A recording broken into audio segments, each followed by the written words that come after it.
നമസ്തേ. പിന്നെ ഇന്ന് എല്ലാവർക്കും ഒരു ശുഭദിനം ആശംസിക്കുന്നു. പിന്നെ അധികം ആൾക്കാരും ജോലിക്കൊക്കെ പോയിട്ടുണ്ടാവും അല്ലേ? കുറച്ച് ആൾക്കാർ വീട്ടിലിരിക്കുന്നുണ്ടാവും. ഞാനും വീട്ടിൽ തന്നെയാണ്. ക്ലാസ്സൊക്കെ കഴിഞ്ഞിക്കല്ലേ, അതുകൊണ്ട് അന്നിപ്പോൾ ജോലിക്കൊക്കെ പോയവർ സേഫായിട്ട് തിരിച്ചെത്തുക. പിന്നെ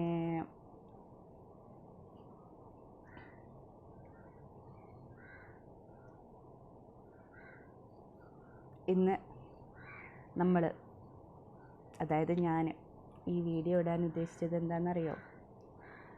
ഇത് കുറച്ച് ലെങ്ത്തുള്ള വീഡിയോയാണ്, പക്ഷേ ഇത് കാണാണ്ട് പോകരുത് പ്ലീസ്. വേറെ ഒന്നല്ല, സെലിബ്രിറ്റികൾക്ക് മാത്രമേ സോഷ്യൽ മീഡിയയിൽ അഭിപ്രായം പറയാൻ പറ്റുമെന്നുണ്ടോ? നമുക്ക് സാധാരണക്കാർക്കും പറഞ്ഞൂടെ? പറയാമെന്നാണ് എൻ്റെ വിശ്വാസം. പക്ഷെ അതിന് കേൾക്കാനുള്ള മനസ്സ് നിങ്ങൾ കൂടി കാണണം കേട്ടോ. വേറെ ഒന്നുമല്ല, നമുക്കറിയാം ഇപ്പം സമൂഹത്തിൽ എന്താണ് ഇപ്പോഴത്തെ കൂടുതൽ ചർച്ചാ വിഷയം എന്താണെന്ന് നമുക്കറിയാം അല്ലേ? നിറത്തിനെ സംബന്ധിച്ചിടത്തോളം ഞാനും അനുഭവിച്ച, അതായത് ഞാനത് ഫേസ് ചെയ്ത ആൾ തന്നെയാണ്. ഒരു കുഞ്ഞിന് ജന്മം കൊടുത്ത ശേഷം ആ നിറത്തിനെ പറ്റിയിട്ടുള്ളത് എനിക്ക് ഫേസ് ചെയ്യേണ്ടി വന്നത് കേട്ടോ. എൻ്റെ മകൾ കുറച്ച് നിറം കുറവാണ്. അന്നപ്പം കുടുംബത്തിൽ നിന്നാണ് അധികവും ഞാൻ കേൾക്കേണ്ടി വന്നത്. പക്ഷേ എനിക്കോ എൻ്റെ ഏട്ടനോ യാതൊരു വിധത്തിലും മനസ്സ് ഒന്നും ആയിട്ടൊന്നുമില്ല കേട്ടോ. നമുക്ക് ഇങ്ങനെ പറയുന്നവരടുത്ത് അങ്ങോട്ട് പറയാനുള്ള വോയിസ് വേണം ആദ്യം അല്ലേ? അവിടേക്ക് നമ്മൾ ശബ്ദം ഉയർത്തണം. ഞാൻ ഉയർത്തിയിട്ടുണ്ട്. നമ്മൾ കേട്ടിട്ടില്ലേ, കാക്കയ്ക്ക് തനിക്കുഞ്ഞ് പെൺകുഞ്ഞ് എന്ന് പറഞ്ഞ മാതിരി? ഒരിക്കലും ഒരു നിറത്തിൻ്റെ ബേസിൽ ഒരു കുഞ്ഞിനെ പറ്റിയിട്ട് പറയുകയാണ്. ഒത്തിരി അമ്മമാർ ഫേസ് ചെയ്തിട്ടുള്ള കാര്യമാണത്. അപ്പോൾ അങ്ങനെ പറയുമ്പോൾ നിങ്ങൾ പതറരുത്, പറയണം. വേണമെങ്കിൽ അംഗീകരിച്ചാൽ മതി. നമുക്ക് നിർബന്ധമൊന്നുമില്ല. അവൾക്ക് അച്ഛനും അമ്മയുണ്ട്. പൂർണ്ണ ആരോഗ്യമുള്ള ഒരു കുഞ്ഞിനെ തായോ എന്നാണ് ഏത് ജാതി മതത്തിലുള്ളവരും പ്രാർത്ഥിക്കുക അല്ലേ? അവിടെ എനിക്ക് നിറമുള്ള കുഞ്ഞിനെ താ എന്ന് പറഞ്ഞിട്ട് ആരും പ്രാർത്ഥിക്കാറില്ല. നല്ല പൂർണ്ണ ആരോഗ്യമുള്ള കുഞ്ഞിനെ തായോ എന്നേ പ്രാർത്ഥിക്കുള്ളൂ. അങ്ങനത്തെ ഒരു അമ്മയാണ് ഞാനും പ്രാർത്ഥിച്ചത് അത് തന്നെയുള്ളൂ. അപ്പം ഈ പറഞ്ഞവരോട് ഞാൻ പറയാറ്, വേണമെങ്കിൽ ബന്ധമായിട്ട് അംഗീകരിച്ചാൽ മതി, ഇല്ലെങ്കിൽ നിർബന്ധമൊന്നുമില്ല. അച്ഛനമ്മ ഞങ്ങളുണ്ട് അവർക്ക്, അങ്ങനെയാണ് പറഞ്ഞത്. പിന്നെ അതുകൂടാണ്ട് കുറേ അഡ്വൈസ് ചെയ്യുന്നുണ്ട്. അത് തേച്ച് കൊടുക്കുക, ഇത് തേച്ച് കൊടുക്കുക, മറ്റേ തേച്ച് കൊടുക്കുക, മറിച്ചേ തേച്ച് കൊടുക്കുക. അങ്ങനെ അവരുടെ വാക്കിനൊത്തിട്ട് കീ കൊടുത്ത് അടിക്കാൻ ജന്മം കൊടുത്ത കുട്ടിയല്ല നമ്മളത്, ആണോ? അല്ല. അവൾക്ക് എപ്പം തോന്നുന്നോ എനിക്ക് എങ്ങനെ ചെയ്യണം അങ്ങനെ ചെയ്തോട്ടെ. അല്ലാണ്ട് മറ്റുള്ളവരെ വാക്ക് കേട്ടിട്ട് നമുക്ക് ചെയ്തു കൊടുക്കേണ്ട യാതൊരു ആവശ്യവും ഇല്ല എന്നുള്ള ഒരാളാണ് ഞാൻ കേട്ടോ. പിന്നെ ഇതിൻ്റെ കൂടെ ഞാൻ വേറൊരു കാര്യം കൂടി പറയട്ടെ. എല്ലാ മതത്തെയും മതവിശ്വാസങ്ങളെയും ആചാരങ്ങളെയും അനുഷ്ഠാനങ്ങളെയും ഒക്കെ റെസ്പെക്റ്റ് ചെയ്യുന്ന ആളാണ്. ചിലതൊക്കെ നമ്മൾ വീട്ടിൽ ആഘോഷിക്കാറുമുണ്ട്, ഇല്ല എന്ന് പറയുന്നില്ല. നോമ്പെടുത്തിട്ടുണ്ട്, പിന്നെ ക്രിസ്മസ് കൂടെ ഒരുക്കിയിട്ടുണ്ട്, ഒക്കെ ഉണ്ട്. ഞാനൊരു ഹിന്ദുവാണ്, ഒക്കെ ഉണ്ട് എല്ലാം. ഇവിടെ എൻ്റെ മക്കളോടായാലും ഞാൻ പറയാറ്, എല്ലാ ഏത് മതമായാലും ഏത് വിശ്വാസങ്ങളായാലും ആചാരങ്ങളായാലും അതിന് അതിൻ്റേതായിട്ടുള്ള റെസ്പെക്റ്റ് കൊടുക്കുക.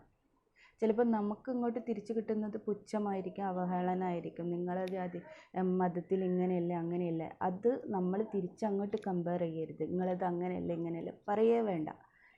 ഞാൻ എൻ്റെ മക്കളുടെ അടുത്ത് അങ്ങനെ പറയാറ്. അങ്ങനെ പറയുന്നവരടുത്തൊരു പുച്ഛ മനോഭാവം അങ്ങനെ അങ്ങോട്ട് കൊടുത്തേച്ചാൽ മാത്രം മതി. അത്രേ അവരുടെ അറിവുള്ളൂ എന്ന് വിചാരിച്ചാൽ മാത്രം മതി. പിന്നെ ഹിന്ദുമതം, എനിക്ക് ഹിന്ദു ആയതുകൊണ്ട് ഹിന്ദുവിൻ്റെ പറ്റി എനിക്ക് പറയാമെന്നാണ് എൻ്റെ വിശ്വാസം എന്നല്ല, എനിക്ക് പറയാം. പണ്ട് തൊട്ടേ കേൾക്കുന്ന കാര്യങ്ങളാണ്.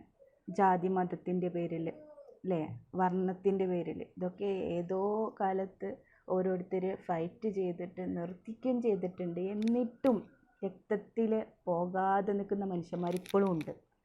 അതാണിപ്പോൾ നമ്മൾ അറിഞ്ഞുകൊണ്ടിരിക്കുന്ന സംഭവങ്ങളിലെ. ഈ ഹിന്ദുക്കളിൽ ബ്രാഹ്മണർ, വൈഷ്ണവർ, ക്ഷത്രിയർ, ശൂദ്രർ എങ്ങനെ വന്നു? ജോലീൻ്റെ അടിസ്ഥാനത്തിലാണ് വന്നത്. അത് ഹിസ്റ്ററി അറിയുന്നവർക്കറിയാം. ഇത് ഒരു തേങ്ങയും വാങ്ങി അറിയാത്തവരാണ് ഇങ്ങനെയൊക്കെ ഓരോന്നും പറയുന്നത്. കേട്ടിട്ടില്ലേ? മുറിവൈദ്യ ആളെ കൊല്ലുമെന്നും പറഞ്ഞിട്ടുള്ള ഇതില്ലേ? അല്പറിവ് എന്ന് പറഞ്ഞിട്ട്. അങ്ങനെയല്ല ചിന്തിക്കേണ്ടത്. നമ്മൾ എന്തിനേയും കുറിച്ച് പറയുമ്പോൾ ആദ്യം അതിനെക്കുറിച്ച് നമുക്കറിയുമെന്നുള്ള നോളേജ് വേണ്ടേ? കുറച്ചെങ്കിലും വേണം. പണ്ട് കാലം തൊട്ടേ പല പൂജാകർമ്മങ്ങൾ ചെയ്യുന്നവർ, മറ്റ് കർമ്മങ്ങൾ ചെയ്യുന്നവർ, അങ്ങനെ ഓരോരോ കർമ്മങ്ങൾ ചെയ്യുന്നവർ, ഇവർ ബ്രാഹ്മണർ, ഇവർ രാജകീയ സദസ്സ്, അങ്ങനെയൊക്കെ അങ്ങനെ ക്ഷത്രിയർ, വൈഷ്ണവരെന്ന് പറഞ്ഞിട്ട് അങ്ങനെ ഓരോരുത്തർ ഓരോരോ ഘട്ടങ്ങളാക്കി ജോലീൻ്റെ അടിസ്ഥാനത്തിലാക്കിയത്. അത് പിന്നീടാണ് ജാതിമയിലേക്ക് വന്നത്. ആ ജാതിമയിൽ പിന്നെ ഭാഷകൾ, സംസ്കൃത പഠനം, അത് ഇന്ന കുലത്തിൽപ്പെട്ടവർക്ക് പറ്റുള്ളൂ, മറ്റൊരു പാടില്ല. പിന്നെ തൊട്ടുകൂടൽ, തീണ്ടിക്കൂടായ്മ, പിന്നെ വന്ന സംഭവങ്ങൾ അതൊക്കെ. ആദ്യം നമ്മളെന്താന്ന് മനസ്സിലാക്കണം. എല്ലാവരും മനുഷ്യന്മാരല്ലേ. അതിലൊരു വ്യത്യാസം മാത്രം, സ്ത്രീ പുരുഷൻ എന്നുള്ള ഒരു വ്യത്യാസം മാത്രമേ ഉള്ളൂ. അത് രൂപം കൊണ്ട് അല്ലേ. എനിക്ക് പറയാനുള്ളത് വേറെ ഒന്നുമല്ല കേട്ടോ. ഇനിയെങ്കിലും ദയവ് ചെയ്ത് ഇങ്ങനത്തെയൊക്കെ എന്തിനാണ് ഈ പറയുന്നവരൊന്ന് ചിന്തിക്കണ്ടല്ലേ. ഇപ്പോഴും ഉണ്ട് മനസ്സിൽ ഓരോ രക്തത്തിൽ. ഞാൻ പറയട്ടെ, ഞാനിങ്ങനെ വീഡിയോ ചെയ്യുമ്പോൾ അതെനിക്ക് പറയണം എന്നുണ്ടായിരുന്നു. ഇങ്ങനത്തെ ഒരു ഇതിൽ ഞാൻ എന്തായാലും പറയണമല്ലോ. ഞാൻ ഈ വീഡിയോ ചെയ്യുമ്പോൾ തട്ടിട്ടിട്ടും പിന്നെ അല്ലാതെ പാട്ടുകളായിട്ടൊക്കെ, ക്രിസ്തീയ പാട്ടുകളായിട്ടും തട്ടിട്ടിട്ട് അങ്ങനെയൊക്കെ പറഞ്ഞിട്ടും എൻ്റെ കമൻറ്റ് വന്നിട്ടുണ്ട്. എന്താ പറയുക, ഡോണ്ട് ചേഞ്ച് യുവർ കാസ്റ്റ്, ഇത് റിലീജിയൻ എന്നും പറഞ്ഞിട്ട്. നമ്മളെങ്ങനെയാണ് നമ്മുടെ മതം മാറുന്നത്? ഒരു വ്യക്തി മനസ്സുകൊണ്ട് വിചാരിച്ചാലേ അവനെ മാറ്റാൻ പറ്റുള്ളൂ. അല്ലേ? ഞാനങ്ങനെ വിചാരിക്കുന്നത്.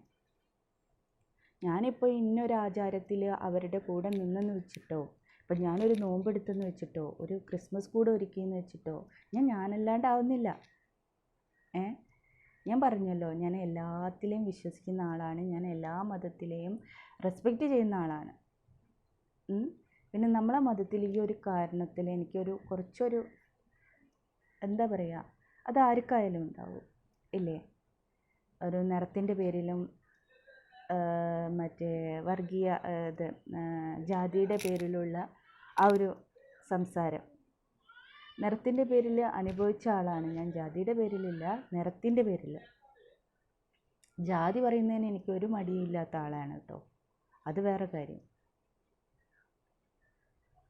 നമ്മളെന്താണെന്ന് അറിഞ്ഞിട്ട് നമ്മളെ സ്നേഹിക്കുന്നവരാണ് ഏറ്റവും നല്ലത് അല്ലേ?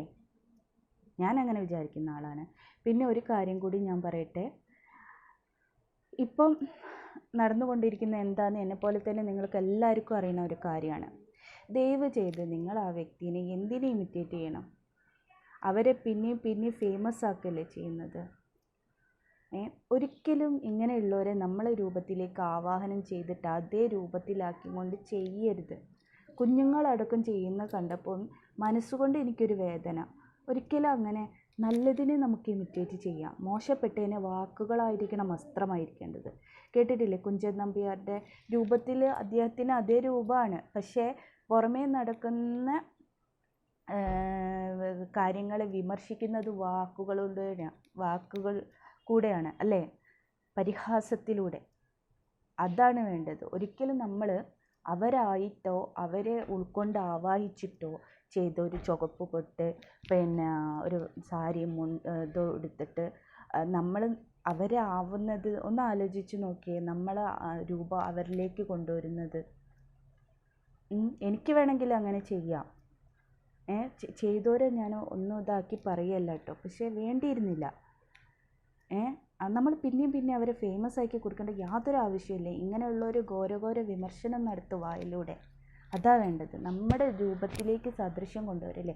കുഞ്ഞു മക്കളടക്കം കണ്ടപ്പോൾ എനിക്ക് വല്ലാതെ വിഷമം തോന്നി. ഞാൻ ഇമിറ്റേറ്റ് ചെയ്യുന്ന ആൾ തന്നെയാണ്. എനിക്ക് കോമഡികൾ ഇമിറ്റേറ്റ് ചെയ്ത്, നമുക്കോ ഓൾറെഡി ബുദ്ധിന്ന് കോമഡികൾ വരില്ല. ഓരോരുത്തർ ചെയ്ത് വെച്ചത് നമ്മുടെ രൂപത്തിലും കോമഡികൾ കൊണ്ടുവന്നിട്ട് കാണിച്ചു കൊടുക്കുക. അത് ചിരിക്കുകയാണെങ്കിൽ ചിരിച്ചോട്ടെ, അങ്ങനത്തെ രീതിക്ക്. ആവശ്യങ്ങൾക്കായിരിക്കണം ഇമിറ്റേഷൻ, അനാവശ്യത്തിന് വേണ്ട. എന്തിന്? നിങ്ങൾ ആലോചിച്ചിട്ടുണ്ടോ? ആലോചിച്ച് നോക്കൂ. ഞാൻ എൻ്റെ വീഡിയോസിൽ ഞാൻ ഇമിറ്റേറ്റ് ചെയ്തിട്ടുണ്ട്, ഇല്ല എന്ന് പറയുന്നില്ല. പക്ഷേ ഇങ്ങനത്തെ ഒന്നും ഞാൻ ഇമിറ്റേറ്റ് ചെയ്യില്ല കേട്ടോ. അതൊരിക്കലും എനിക്ക് ഓർക്കാൻ പോലും പറ്റുന്നില്ല ആ രൂപം എൻ്റെ രൂപത്തിലേക്ക് കൊണ്ടുവരുന്നത്. എനിക്ക് അത് ഇഷ്ടമില്ലാനും. ഞാൻ വാക്കുകളാൽ ഞാൻ പറയും.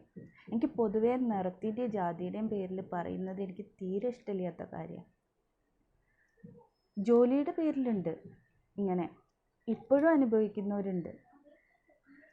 നമ്മളൊക്കെ ഏത് നൂറ്റാണ്ടിലാണ് ജീവിക്കുന്നത്? അതൊക്കെ ഇപ്പോഴത്തെ ജനറേഷൻ കേട്ടോ.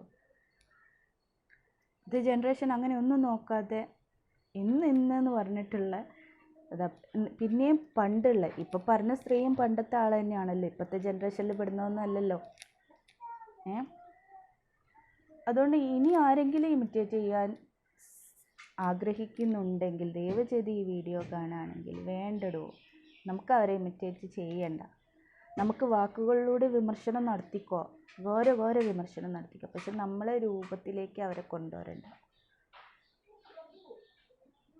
നല്ല വ്യക്തികളെ രൂപമാക്കി കൊണ്ടുവന്നു. മദർ തെരേസ, അബ്ദുൽ കലാം, പിന്നെ അങ്ങനത്തെ ഓരോരോ നല്ല വ്യക്തികളുണ്ടല്ലേ, അവർ നമ്മളെ രൂപത്തിലേക്ക് കൊണ്ടുവന്നു. അവിടെ ഐശ്വര്യം ഉണ്ടാവുള്ളൂ. ഇങ്ങനത്തെയൊക്കെ രൂപം നമ്മളെ രൂപത്തിലേക്ക് കൊണ്ടുവന്നു അവിടെ ഐശ്വര്യം ഉണ്ടാവില്ല.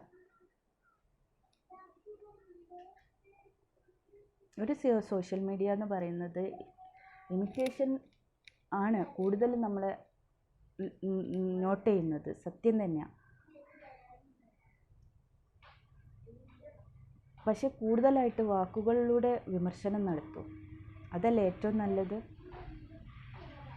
ഞാൻ എൻ്റെ ഒരു അഭിപ്രായം പറഞ്ഞെന്നേ ഉള്ളൂ. പിന്നെ ഇന്നേക്കാളും അറിവും വിദ്യാഭ്യാസവും ഒക്കെ ഉള്ളവർ ചിലപ്പോൾ ഈ വീഡിയോ കാണുന്നുണ്ടാവും. ഞാൻ അഥവാ എന്തെങ്കിലും തെറ്റ് പറഞ്ഞു പോയിട്ടുണ്ടെങ്കിൽ ക്ഷമിക്കണം. എന്നിലെ കുറച്ച് അറിവുകൾ പറയണമെന്ന് എനിക്ക് തോന്നി, അതാ ഞാൻ പറഞ്ഞത്. ഓക്കെ, ഇന്ന് കൂടുതലൊന്നും എനിക്ക് പറയാനില്ല. ഇങ്ങനത്തെ ചർച്ചാ വിഷയങ്ങൾ ഇങ്ങനെ നടക്കുമ്പോൾ ചെറിയൊരു ടോപ്പിക് അതിനെപ്പറ്റി പറയണമെന്ന് തോന്നിയെന്ന് മാത്രമേ ഉള്ളൂ. ഓക്കെ, ഇന്ന് ഞാൻ എൻ്റെ വീഡിയോ ഇവിടെ നിർത്തുകയാണ്. എല്ലാവർക്കും നല്ലത് വരുത്തട്ടെ, എല്ലാവരുടെയും ബുദ്ധി ഒന്ന് പ്രകാശിക്കട്ടെ എന്ന് മനസ്സിൽ പ്രാർത്ഥിച്ചുകൊണ്ട് ഇന്ന് നിർത്തുന്നു. വീണ്ടും കാണാമെന്നുള്ള പ്രതീക്ഷയോട് കൂടിയിട്ട് നിങ്ങളുടെ സ്വന്തം മോനിഷ. ബൈ.